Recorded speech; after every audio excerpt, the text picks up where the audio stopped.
Welcome back to Cozy Financial Planning. My name is Aaron and I'm back with another concept video. Taxes, taxes, taxes. Nobody likes paying them. However, I'm here to show you a couple small minor changes you can make in your financial planning that can drastically impact your taxes during retirement. It's definitely something we need to talk about, how we can keep more money in your pocket instead of giving it to the CRA. Let's get right into it.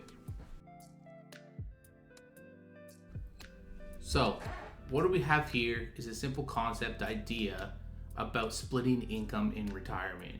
Now, when we talk about taxes and retirement, a lot of the time people just say, well, have an accountant and everything's fine. And that's great. Accountants are absolutely something you should utilize on a regular basis. However, the difference between a financial planner and a tax accountant is pretty straightforward. A tax accountant is someone, once you've done everything for the year, you bring them all your receipts and tell them what you did, and they're gonna finagle and do their thing and help reduce how much taxes you pay and help generate a refund if possible. A financial planner, on the other hand, is gonna give you tips and tricks and strategies on how to do something today that's gonna affect your taxes tomorrow, next year, 5 years, 10 years, 20 years down the line. So they're very great to work together and utilize at the same time in your planning, right? You want the right hand talking to the left hand, and that's the best way to use it, right? And you want to make sure that they're working together so that way nobody does anything that's going to offset anything, and everyone's pretty respectful of everyone's profession.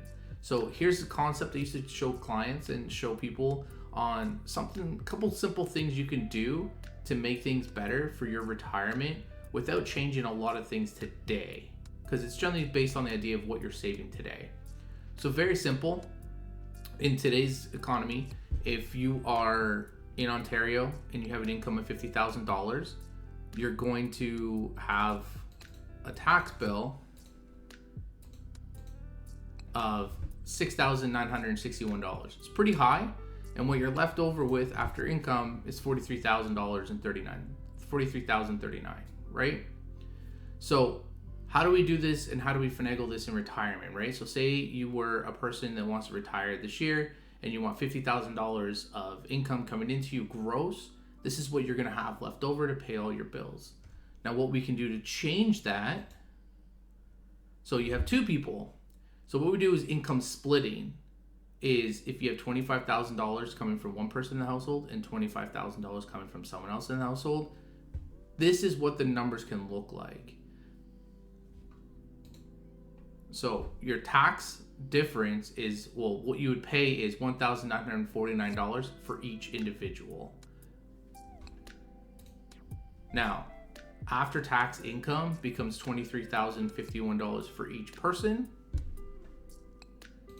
and your combined household income is $46,102, which is higher than the $43,000 in the previous slide for having an individual bring in $50,000. What this means is we have some differences. Your tax savings is $3,063.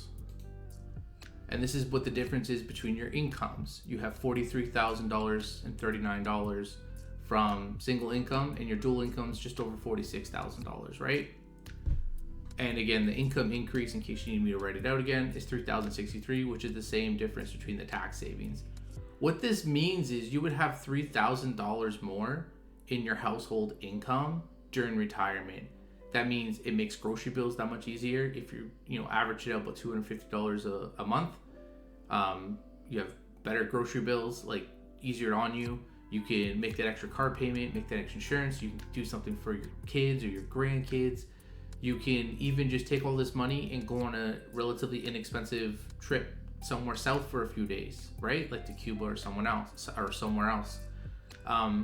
It's much better to put this $3,000 into your own account than it is to give it to the CRA, is my point, right?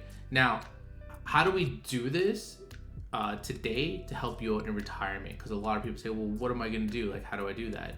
Well, one, this doesn't apply to everyone. This is generally a general channel. It's just something you can take and think in the back of your mind on how you can change things. So if you're single, you might not be able to utilize this as of today, but it's something to think about in the future.